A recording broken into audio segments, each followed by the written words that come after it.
Gentlemen, nephews, lock in, because a whole lot of you're losing out on good situations. And it's not because women are confusing. It's but because you're misreading what's actually happening right in front of you. And tonight, we're going to talk about it. See, a lot of men think attraction dies in some dramatic moment. They think that maybe she met another guy, she randomly lost interest, or the apps have ruined dating, or even modern women are impossible to understand. Nah, that's not what's going on. A lot of the time, you talked yourself out of the situation before reality even confirmed there was a problem. And that's the part that nobody teaches men. One delayed text, one shift in energy, one awkward interaction, and now your mind starts building stories. Stories like she's pulling away, or I messed this up, something's changed, or even the opposite.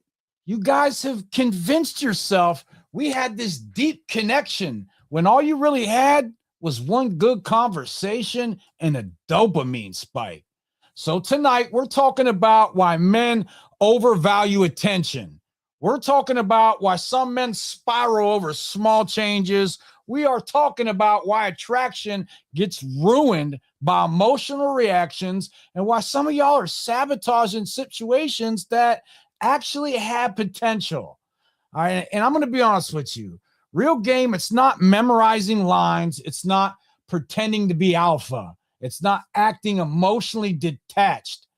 Real game, it's reading reality clearly. It's controlling your emotions under uncertainty. And it's staying grounded when your mind wants to run wild. And nephews, if you've ever stared at your phone trying to decode a text, if you have ever assumed a woman was more invested than she actually was, if you've ever gotten emotionally attached before consistency ever existed, or ruined your own position by overreacting, then trust me, you are watching the right show tonight.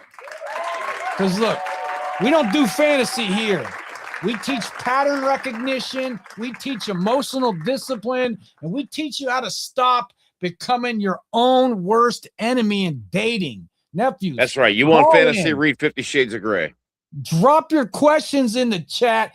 Email Uncle Johnny to get on next week's show. And if this stream helps you tonight, do me a favor. Hit the like button, share the stream, and help us reach more men that need to hear this conversation. Look, there's a lot of you, a lot of men are silently losing themselves, trying to understand modern dating. And most of you guys, you don't need better pickup lines. All you need is some clarity, some discipline, some emotional control, and somebody willing to tell you the truth. All right, now let's get to work. Johnny, you want to go ahead and introduce yourself for everybody tonight? Hey, what's good, Johnny, guys? I'm Johnny Dumbbell. I'm your wow, I can't talk tonight. I'm gonna take that from the top. It's me, Johnny Dumbbell. I'm your no BS personal trainer, life coach, and professional screw up here in beautiful Pittsburgh, PA, where I've got my shirt on that is kind of like Parker Lewis meets Zach Morris. But anyway, what I do is I give men advice when it comes to fitness, mindset, self-discipline, and self-improvement. Now, having said that, I want you to be able to master all of those things before you really try to get into any serious relationship in the future. Having said that, we do some crazy things for that almighty kitty cat, I'll say, for the algorithm. So if you're contemplating doing something and it sounds maybe a little bit stupid, senseless, expensive, fiscally irresponsible, or something that if it doesn't go the way you think it's going to go might just make you look kind of stupid, talk to us first. Shoot us an email, leave it in the comments, call in for the love of God before you even think about doing this thing that you're thinking of doing. Chances are, if it sounds stupid, one of us has probably done it and found out the hard way why you don't do it. Now, we might be your crazy uncles, but we're the crazy uncles that the rest of the family has great stories about. We're not proud of those stories, and we're not proud about the poor choices that we've made. Because remember, a mistake is tripping over your feet. But if you listen to those stories, learn the morals of those stories, you might be able to catch on and realize that there are certain things in life you just can't go doing over and over again. In short, we screwed up so that you don't have to. Now listen up, listen up, nephews. Stuttered Johnny, right let's through get to that. work. Let's get right into the first question tonight. Nephews, call in with your own questions. We got honest answers for you here. All right, so question one tonight is going to be from Charles. Folks, I've been dealing with allergies from tree pollen in this crazy city all week long, so bear with me. You're going to hear me sniffle. You're going to hear me snort. Don't be grossed out. Anyway, Charles says, I had an amazing conversation and then nothing. I matched with this girl on Hinge, and we had a really quick pace back and forth conversation for maybe an hour straight. I'm talking instant replies, nonstop. We got along well. We had so many coincidental similarities, and we both clearly liked how open book we were. Then poof, and then Uncle Bill, you're not going to believe this. Poof! I never got a response to my last message. She hasn't unmatched nor updated. No, it's okay. It's okay. She hasn't unmatched nor updated her profile since then. So, my guess is she just got busy and hasn't opened the app after that. Young men, what did I tell you about your egos and your guessing? With anyway, what is your opinion on this? And more importantly, should I double text even though Johnny tells us not to? No, I yell at you not to. If yes, what do I even say? It's been 2 days. It's been 2 days since her last response. Thanks in advance. Let's let him have it. Bill? Charles, well, really, nephews, this is one of the biggest traps that modern men fall into because you guys tend to mistake emotional stimulation with emotional investment, and they're not the same thing.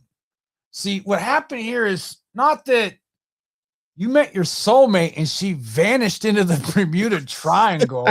What probably happened is two people rescue her from Narnia, Charles. No, they had a fun conversation on a Tuesday night, and that's it. Because the replies were fast, because the chemistry felt easy, because you guys had similarities, your mind started fast forwarding. Now, suddenly she feels important. Silence feels meaningful, and your nervous system starts asking, wait, what happened? Well, nothing happened, and that's the point. You got addicted to the momentum, not her. You barely know this woman. Let's be honest here. You're attached to the anticipation, the fantasy, the possibility. And let's face it, she's probably hot. The dopamine of mutual interest. And nephews, a lot of men are lonely enough right now that one good conversation starts feeling like destiny, and that's dangerous. Bruh. Yeah. I mean, he said they clearly liked how open book they were. So are you saying we or you, Charles? You laid every last card out on the table. I mean, you showed everything you had. You probably spent all that time, communicating all of your wants, all of your needs, all of your fears, all of your hopes. Bad, Charlie. Bad. All right? We tell you not to do that. Come on, man. Look, if you don't leave enough to the imagination, there's not enough imagination to want her to meet you for that actual date in person, man. Jesus Jones, why don't you go ahead and write an autobiography and just send her the manuscript? And while you're at it, maybe just hand her the rights to the book. Maybe it'll be a bestseller. I doubt it. Come on, man. All right, look, here's something you don't want to hear, nephew. 1 hour of texting, if 1 hour of texting can emotionally destabilize you, you're emotionally overinvesting way too early. That should tell you something. And I want you to understand that women can feel that eventually, because the man who builds fantasy fast usually also becomes emotionally reactive fast too. Look, here's what I need all you men watching to understand here. App chemistry is cheap, but real investment, that's consistency, that's effort, that's movement towards real life. Anybody can text for an hour, but who keeps showing up? That's what matters. And you're really gonna sit here and ask us if you should double text? Bruh. Double text isn't even the issue here.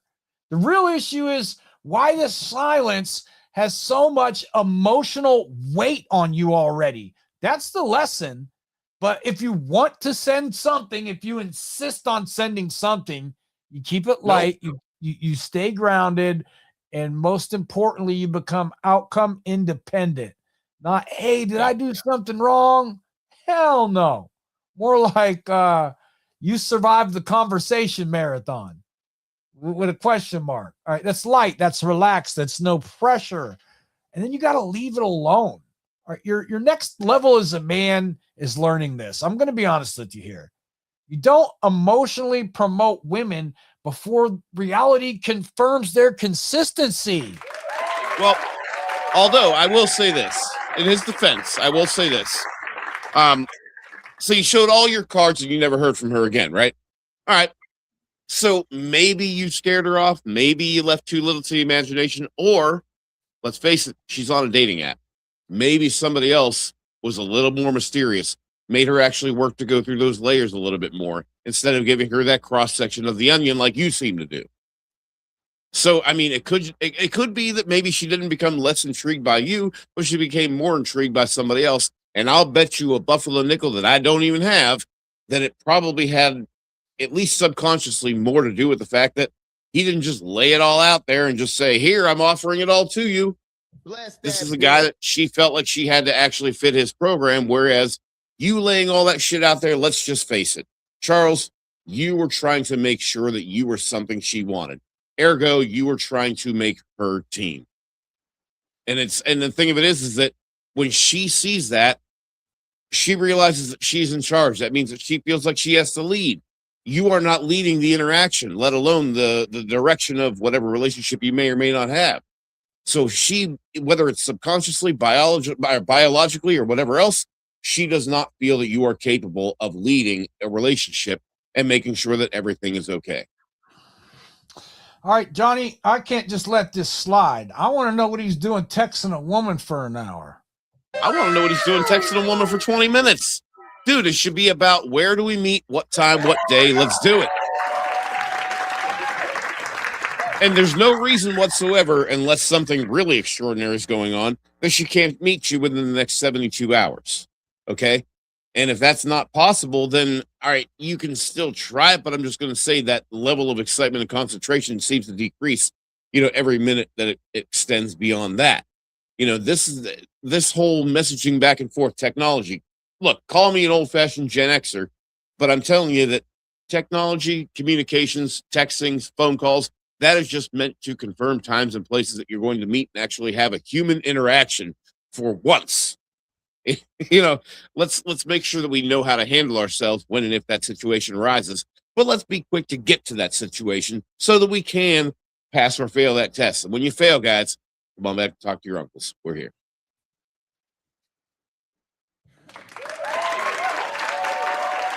Now, I want to address one part that you said here, though. Should you double check? Should you double text?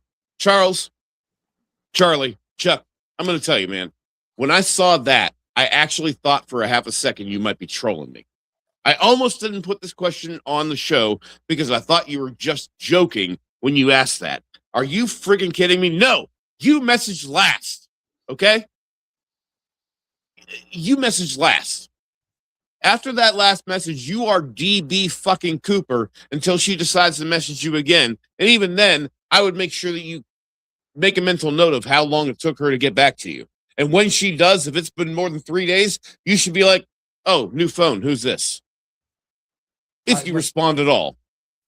Double texting is one of the most misunderstood things in modern dating. And you know what, Johnny? I'm glad you mentioned this. Let's talk on this for a minute. Because men, they don't usually fear sending to text. They fear what it means emotionally if the second text gets ignored too. And yet they still can't help themselves. That's the worst part. The bad part is they know that and they still can't practice that self-control and just not do it. All right, well, let's kill this internet myth right now, brother. Double texting is not automatically weak, okay? Let me say that again for you guys in the back. Double texting is not automatically weak. A grounded man can send 2 texts, 3 texts, voice notes, memes, follow-ups without looking needy. And why? Because neediness is not determined by the number of texts you send. It's determined by emotional dependence on the outcome. Absolutely. And there's a huge difference. And here's where you guys mess this up. Because a lot of men, you're not just double texting, you're anxiety texting. And what do you mean? I'll tell you exactly what I mean. You're checking the temperature, you're seeking reassurance, you're trying to regain control, you're trying to reduce uncertainty. That kind of energy changes everything. And women feel that difference immediately. There's a difference between a grounded follow-up. Something like, hey, you survived your work week? Get him up in the air. Versus an anxiety follow-up of something like, hey, just making sure you saw my message. Did I do something wrong? Guess you lost interest in me. Yeah. That kind of text carries pressure. It carries insecurity. It carries emotional weight. And that's what kills attraction. All right. And I mean, it really tells her she's going to have to come back and make sure that you're feeling okay. Like, do you want her to text you at like 9, 12, and 3? Hey, everything good? Here's the real question that men should ask. It's not, should I double text? Excuse me. You guys should be asking, why do I feel compelled to send this? That's where the real truth lives. Now, I would say there's probably actually 4 different types of double texting. And I'm going to break this down for you. We appreciate you guys watching. Yeah, man. Shout out to you. We'll get to these comments in the chat here in just a second. I appreciate each and every one of you watching tonight. All right, so like I said, I'm sorry, guys. I have not been monitoring that. Different types of double texting. Johnny, the first one's going to be that playful momentum texting, where it's like natural, confident, low pressure. And this is kind of like normal human interaction. Yeah. The second is going to be more of a logistical kind of double text, where you like follow up on plans or clarifying details or, completely fine, stuff like that. Yeah. Third kind is going to be an emotional temperature checking. Are we okay? Did something change? You seem different. Nephews, that's the danger zone. Now, if you're trying to emotionally stabilize yourself through her response, you're probably going to lead into the fourth kind of double texting, and that's panic texting. This is where you get multiple unanswered texts. This is where you guys start escalating your emotions. This is where you can become passive aggressive. You start over explaining. And nephews, this is where attraction dies. And look, I'll tell you guys, I'll break this down for you. Why men spiral into double texting, Johnny? It's because silence, it activates that uncertainty. It activates rejection, sensitivity. It can activate abandonment wounds, attachment anxiety, and especially ego. They're basically reacting to what the silence makes them feel about themselves. One thing society makes the biggest mistake out of is thinking that ego and arrogance are the same thing, and they're not. Now, if you're an arrogant person, do you have a huge ego? Yes. But is that ego also fragile? Also, yes. See, the thing of it is that young men will take the whole excuse of anything that he could possibly throw out there. Before she even makes the first excuse on her own, he wants to make every excuse possible. Oh, she must be busy. Oh, she must be tired. Oh, she must be the one person in America that doesn't have a smartphone. Anything but she's just not into me. Anything but that. We can't have that. We can't admit that. We can't live with that thought. And especially as young men, look, I get it. But understand that this is not a popularity contest, and this is not a beauty pageant. This is not a self-worth pageant. All right.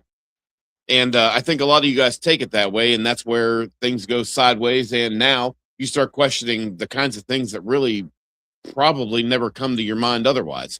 You're starting to question yourself. You're starting to question your masculinity, or maybe you're starting to question your marketability, or whatever it happens to be. But when you were asking yourself all of those questions, what you were essentially doing is trying to figure out how you can pass your next audition. You don't audition. You pass or fail. Them, not you. I mean, I've used a delayed response. It's not automatic rejection. It's not disrespect. It's not even loss of attraction. But some men emotionally collapse the second that certainty disappears. And nephews, that's why we tell you so much that emotional discipline matters. Because look, here's the real game on double texting. I'll break this down for you. You match investment, you don't chase it. If energy drops, you slow down too. Not out of manipulation, but out of self-respect and emotional balance. You don't build fantasy off of texting. Some men, like our nephew here, text for a few hours and mentally create a relationship. Now, every response carries emotional significance, and he's created a kind of self-suffering, Johnny. Yeah. I mean, and a lot of guys do that because the thing of it is that we create the problem and then we complain that it's a problem. And I think that might be part of what's happening here. You're saying, oh, well, girls don't respond. Girls do this. Listen, man, we tell you all the time, no response is a response. You got your response. This was probably not what you were expecting because you thought that you did everything correctly. You thought that by bearing your soul or bearing who you really were, that she'd be able to see, oh, A, B, C, D, E, F. Look at all these great qualities this guy has. He listed them. He seems genuine. And I mean, I know that logically it would make sense for her to go through that list of great things about you and say, yeah, he's dateable. That's if things were fair. But look, love and war, both concepts. Everything is fair or nothing is fair. The fact of the matter is that she didn't feel that biological attraction to you. She was no longer intrigued. There was nothing for her to discover. It doesn't even have to be a sexual thing. It probably is, at least in part, but and we're talking subconsciously when it comes to that, because you've shown yourself to be too accessible, too easy, too penetrable when it comes to getting inside of this and or this. And to her, she's going to want to be able to peel those layers back. Well, you didn't give her the chance to do that. Like I said, you gave her the cross section of the onion. Too much, too soon, man. Sorry, Jacob, if you got a question, put your question in the chat. We'd be happy to answer it for you. Nephews, here's the problem with texting. Texting is a bridge. It's not the destination. The longer you stay and live in texting, the more that fantasy enters your life. Right. Johnny, we need to teach them a little bit better. They need to learn how to tolerate uncertainty. And this might be the deepest lesson we have tonight. Can you send a text? Can you put that phone down? Can you continue with your life? Can you remain emotionally grounded? Because that's a masculine calm. And here's the thing. If a woman likes you, one grounded follow-up, it's not going to ruin it. No. And if she's completely gone, then more text, nephew, it's not going to save it. That's just. But here's the thing: when it's been 2 days, I know you're asking questions because you're not asking the question because you don't know. You're asking the question because you're hoping that there's a surprising answer of something you haven't thought of that maybe isn't her being disinterested. Hold on a second, Johnny. Uncle Bill and I got bad news. I don't mean to interrupt, Jacob. Let me just get this straight. You have your favorite uncles here right now. You could ask us anything. Why aren't you taking advantage of that and trying to learn some game? If you're going to be I need you to understand something, Jacob. This is a classroom, and if you're going to be a class clown, you got to get up out of here. There's men in here that want to learn real game. There's men who were raised by single mothers. There's men whose fathers slept on the couch, and they're here to learn tonight. So if you got some questions, give us a question. We'd be happy to answer it. If not, this is not the right room for you, sir. But to answer your question, a calzone as long as it's made in Youngstown. Now, look, Jacob, anyway, we appreciate you being part of the show. If you got a question, ask us a question. I'd be willing to bet that you don't even have any women you're talking to. That's why you're sitting here trying to troll us a little bit tonight. Well, anyway, listen, our other nephew, Brian, seems to need our help as well. Charles, you're getting a copy of the Johnny Dumbbell Challenge. It's coming your way, man. Be ready for it. And, man, I want you to be consistent. Let us know how it's going. We got question 2 from Brian. Brian says, as a man, I get a ton of matches, but very few dates. This is a senseless. I feel like I might be ranting senselessly to you, but I think I'm finally realizing why a lot of people are on the apps. I work a very conventional schedule, and I work from home. So needless to say, I'm very flexible with my time. However, it seems like everyone that I match with has a weird work schedule, has children, and it affects their schedule, is obsessed with working out and does nothing in their free time, etc. It's exhausting. I'm tired. Why are there so many women out there who do nothing? Like they just expect a man to fall from the sky into their living room on a Friday night while they watch Netflix instead of going to happy hour or dinner with friends. Bill, it sounds to me like he's asking that there be the same. It seems like he's coming across a lot of ladies that are putting forth a lack of effort. What do we do with that? Brian, this question right here, this is the beginning of dating burnout. And nephews, listen carefully. Dating burnout is dangerous because it slowly turns disappointment into resentment. Resentment leaks into your tone. It can leak into your energy, your patience. It's definitely going to leak into your conversations. Brian thought if I become attractive enough, dating becomes easy. No, you just gain access to more options, not better alignment. And there's a huge difference. I get it. Modern dating, modern adults are exhausted. All right. People are isolated. They're overstimulated. They're comfort addicted, Johnny. They're socially rusty and they're emotionally passive. And a lot of people on apps don't actually want relationships. They want attention without responsibility. They want validation without effort. They want connection without disruption to their own routines. Yeah. That's your modern dating for you. All right. So some of these women, you got to understand, they don't want a boyfriend. They want entertainment. They want texting. They want emotional stimulation. They even want a fantasy of companionship while laying in bed and watching Netflix. And nephews, you need to stop taking that personally. I mean, the thing of it is, though, if it's somebody who doesn't fit your lifestyle, it's somebody who simply doesn't fit your lifestyle. Now, first of all, going through your email to me, first of all, I want to say no rant is useless when you're talking to your uncles. So don't think you're useless. It's great. It's great to have you writing. Marvel here wants to know if we're really hosting a show for just 4 people. Well, 5 counting her. Okay, you have a question? We'd love to answer your question. And I don't think you should worry so much about us. I think you got stuff in your own life you need to worry about. Well, hey, to be fair, they are one of the 4 people, so appreciate you, man. Hey, glad to have you with us. Well, so Johnny, anyway, I got to tell you the judgment that comes off of this. And when men constantly judge other men, they think they're being observant. They think they're being socially aware or keeping it real. But a lot of the time, they're revealing their own insecurities. And nephews, this is where things get deep fast. We understand you guys want to troll us and make fun of us. But the way a man talks about other men, I sure hope so, or else we're nobody. It tells you a lot about your own internal state. It tells me about your confidence, about your self-worth. And it tells me about your relationship with masculinity. Because there's a huge difference between discernment and compulsive comparison.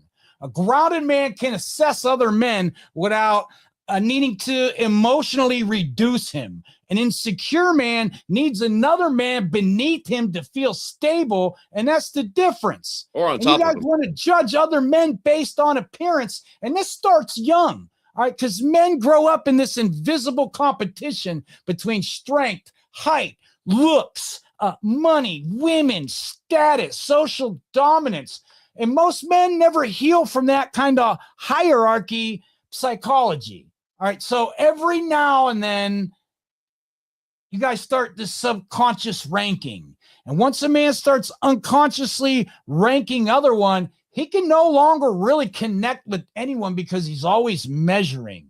Yeah, so, I mean, most of the time we don't realize we do it either. Well, here's, Johnny, I'll give you some men judge other men's weight, They judge their clothing, they judge their face, they judge their hairline or even their body type because they're terrified of being judged the same way. That's projection. And that's why the loudest critics are often the most fragile internally. All right, but let's go deeper here because the men obsessing over other men or even other men's appearance also reveal unresolved masculine insecurities. And this masculine confidence is supposed to come from competition and discipline and purpose and integrity and emotional stability, and not, am I better looking than him? So, yeah, that's right. I have my own clap intro. I got a couple of them on here, bro. Bless that bitch. Man, I'm gonna have to put my glasses on to read this shit. Look, the really dangerous layer here with this is, I'm going to break this down for you. Men who constantly judge other men physically, they often struggle with internal shame. And it's because you secretly feel inadequate, weak, overlooked, or inferior. You start looking for flaws in others to emotionally regulate yourself. That's the problem here. So that's why you guys clown short kings. That's why you guys mock overweight men as stupid. That's why you insult guys who act awkward in public, and why you guys obsess over this alpha behavior. You're trying to stabilize your own ego through comparison. So yes, sir, we are hosting a show for 4 people, and those 4 people that watch this are asking questions that they need answers for. So if you're done disrupting the class, we're going to get back to our questions. Well, Uncle Bill, I got to tell you, I started out as a DJ in Youngstown, Ohio. I was 26 years old, and I played the rooms of like 2, 3, 6, 10 people. But down the line, I wound up this place in Bourbon, South Avenue. It was called the In Between Lounge. I know you remember that place. And, eventually I had 300 people every Friday, every Saturday night. So, I mean, you can't expect nights like that unless you deal with nights like this. So, I mean, like I say, everybody starts somewhere. Apparently our friend has not, and at this point probably will not learn that unless he listens to his favorite uncles.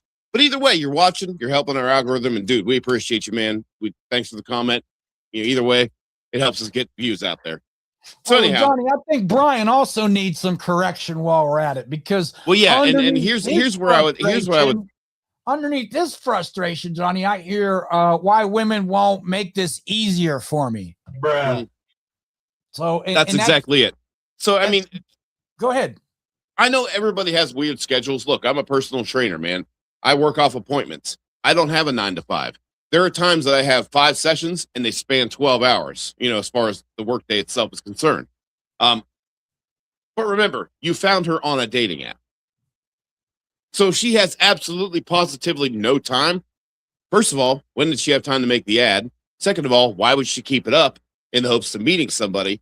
Because if you're not on the app because you're so busy, eventually that app makes your profile inactive. So apparently she has enough time for that. So here's the thing.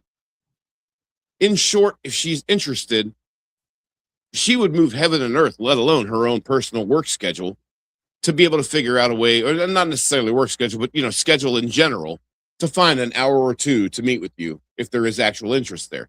If there is not interest there, she'll find every excuse under the sun. It's very simple, guys. This is the algorithm for this. If she's interested, she'll find a way. If she's not interested, she will find an excuse. Now that goes with interest level in situations like this, and it also even goes with your physical fitness, guys. And when it comes to that, it's getting the Johnny Dumbbell Challenge. Like I said, 3 times a week for 4 weeks, and after that, I want you to add an extra day, 4 times a week for 4 more weeks. If there is, look, if you think it's worth it to you, you'll find a way. If you don't, you'll find an excuse. It works in all aspects of life, guys. Come on now. All right, nephew, you don't need more matches. I think you need better. That's our 4 people clapping for me. All right. Wait, Johnny, I got questions for him. Yes, we're doing a show for 4 people. I want to know what his social life looks like. I want to know what he actually enjoys doing. I want to know how spontaneous he is. I want to know if this stuff is reflected in his dating profile. Mm-hmm. You guys need to stop wasting time trying to convince low energy people to become high energy partners. That That almost brings me to my next never point. happens. All right, a Yeah. match is not an opportunity. A match is not compatibility. A match is not alignment or even effort. All it is an introduction, nephews. That's it. Some of you emotionally inflate matches the way that the first guy inflated the texting momentum. Look, Brian, I'm gonna break this down for you. Please, sir, protect your optimism, because once cynicism enters your dating life, you start interviewing women instead of connecting with them. And women can feel that when a man is emotionally exhausted. Nephews, call in with your own questions, put them in the chat. We're going to be on for at least another 20 minutes tonight. Yep. Yeah, I mean, as far as the do nothing type, I'm gonna have to go ahead and agree with you. Laziness permeates all aspects of life. Like Bill says, how you do one thing is how you do all things. Shout out to Uncle Bill, of course. Yeah. But see, those do nothing, lazy, types of people, they are the same people who give the one word responses, or they give little to no activity, and then that's no good. We coach we coach our nephews to be the 3 A's: active, ambitious, and assertive. You stick to those 3 things and move through life that way. This online dating thing should be a piece of cake for you, man. Really shouldn't be that tough. As long as you know what your program is and you know how your process is supposed to be, and you stick to that, you follow that, hey, man, kudos to you, and you keep going forward, man. And when you get stuck, we're here for you.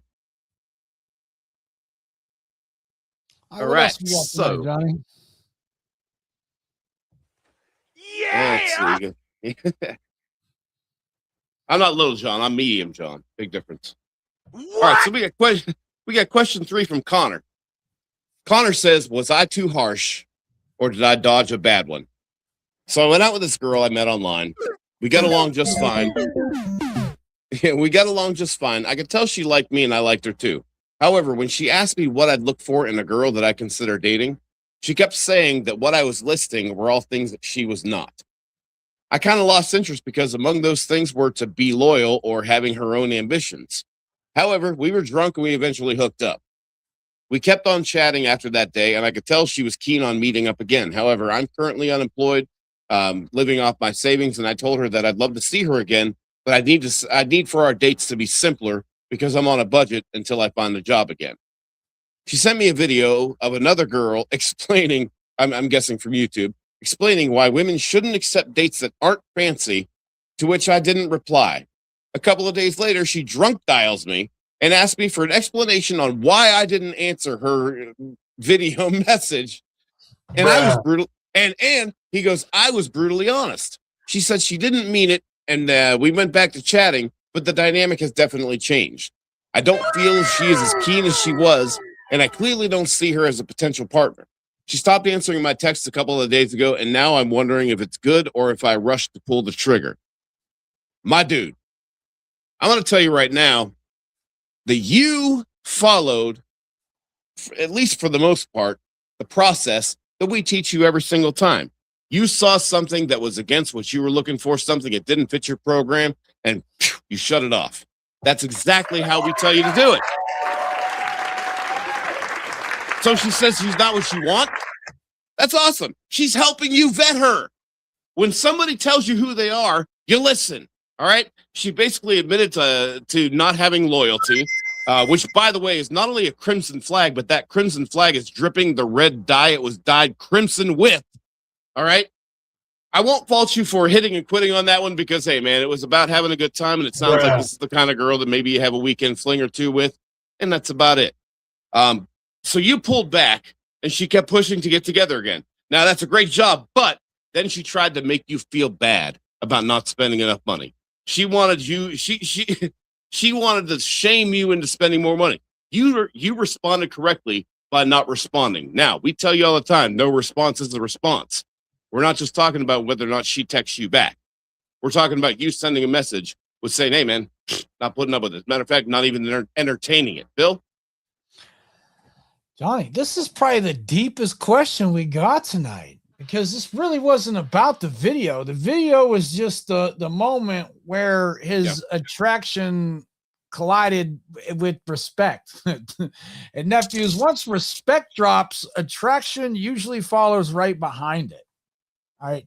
The second she kept indirectly identifying herself as disloyal, unmotivated, or misaligned with his values, he emotionally started checking out. Good. The video, the expensive date video thing. I mean, it happened. And now you're kind of, your pride's wounded, if I'm being honest here. And I think it's kind of because you're unemployed. So this isn't just, I don't like her mindset. I think it kind of feels like I'm being judged as a man here. Bruh. And that hits deeper than you want to admit. Now, a lot of men confuse attraction with compatibility. Now, you can enjoy somebody, you can smash them, you can even have chemistry with them and still realize this woman's not aligned with my values. That's maturity. I've known many girls like that, yes. Your brutal honesty problem, it wasn't calm honesty, sir. It was likely emotionally charged. It was reactive. It was probably defensive. And that happens when pride gets involved.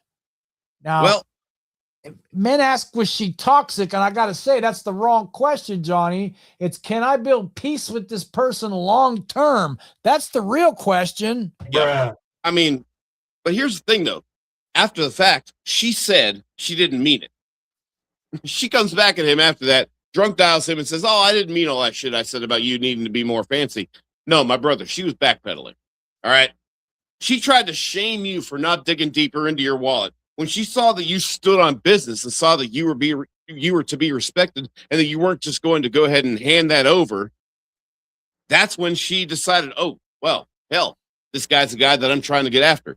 But here's the problem. She already showed you who she was, okay? She stopped texting you because she realized that she had shown you who she was. I think somehow she picked apart that interaction and figured out that you weren't having none of that. She was looking for a simp. She was looking for that guy that she calls when she's hungry or bored, okay? And you showed her, I mean, like that you're not that guy. Now, I understand how society wants you to question your decision, okay? But the fact of the matter is, you went with your gut. The fact of the matter is, you saw how she was acting towards you. You bottom lined her attitude. You bottom lined her action or inaction. And you made a decision that was better for you. Because it sounds to me like you're already on that track. You already like yourself enough to know you want to be able to be good at self-preservation. You tend to second guess yourself, and I realize that's why you emailed it. That's why you emailed me. But I'm here to tell you that not only did you make the right decision, you made it the right way, with the right attitude, with the right level of assertion. And if you continue to bet this way, dude, you're on your way to a pretty fun, happy life, man. Yeah. Well done. Connor, don't lower your standards because life is hard right now. That's where men betray themselves. Some men become unemployed and then they suddenly tolerate disrespect or incompatibility, chaos, or even bad values. All because they're afraid of losing access to intimacy. And sir, that's weakness. Bruh. You don't need to demonize her. You just need to accept that she's incompatible with where you want your life to go. That's it. Not every woman who isn't for you is evil. Some people are just immature, misaligned, emotionally unevolved, or incompatible with your vision. Nephews, we need you to learn the difference.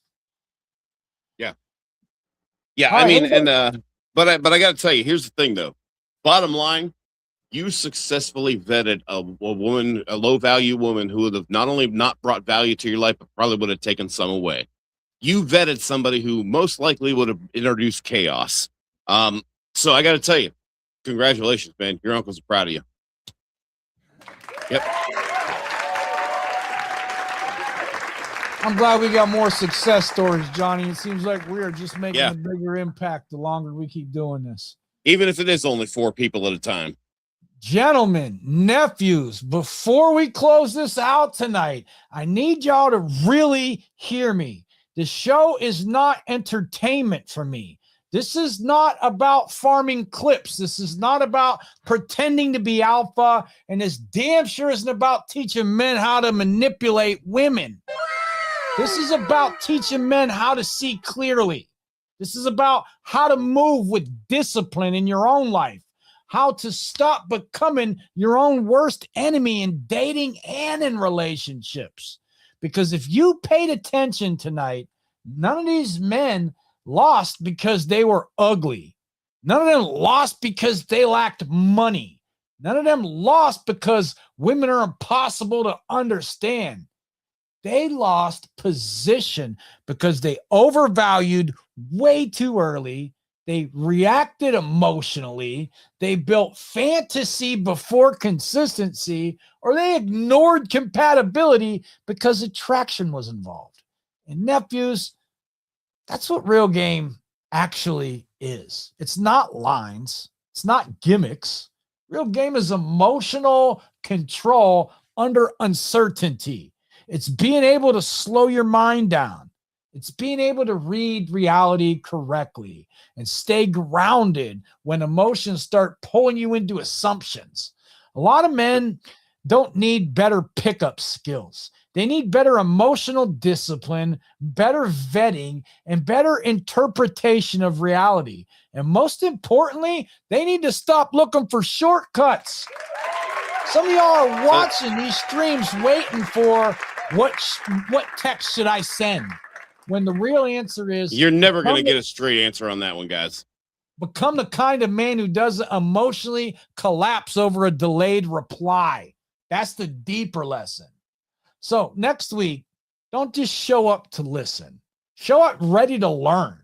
And more importantly, apply this in your actual life. Pay attention to how fast you emotionally attach.